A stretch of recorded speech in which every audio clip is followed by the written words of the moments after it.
సక్రియ పద్ధతి శక్తి వినియోగంలో జరిగే ఒక జీవ పద్ధతి. అమ్మోనిఫికేషన్ మృతికలో సూక్ష్మజీవులచే సేంద్రియ నత్రజని కుళ్ళిపోయి నత్రజని అమ్మోనియా రూపంలో నిల్వ ఉండడాన్ని అమ్మోనిఫికేషన్ అంటారు.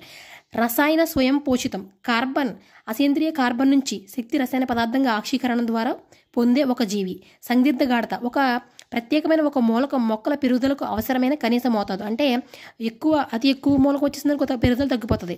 అంటే ఆ మూలకం మరీ తక్కువ అయిపోయిందన్నా పెరుగుదల తగ్గిపోతుంది. ఇలా పెరుగుదల ఎక్కువ తక్కువ కాకుండా ఉండాలంటే సందిగ్ధ గాఢత అవసరం అనమాట మొక్క బాగా పెరగడానికి. వినత్రీకరణ అంటే వినియోగకర నత్రజని అంటే నైట్రేట్ రూపంలో నుంచి వినియోగపడని అణు నత్రజని రూపంలోకి మారే పద్ధతి. అంటే ఉపయోగకరంగా ఉన్నదాన్ని ఉపయోగపడని రూపంలో మార్చే పద్ధతిని వినత్రీకరణ అంటారు. అభివాహం కణాల్లోకి లేదా బయటకు జరిగే అయాన్ల మూకుమ్మడి ప్రసరణ. లెగ్ హిమోగ్లోబిన్ వేరు బుడిపెలలో నైట్రోజినేట్ ఎంజైమ్ ప్రాంతంలో ఆక్సిజన్ తొలగించే ఎర్రని వర్ణద్రవ్యం. ఇది ఆక్సిజన్ వాహకంగా పనిచేస్తుంది. కాంతి పరపోషకం అంటే కర్బన పదార్థం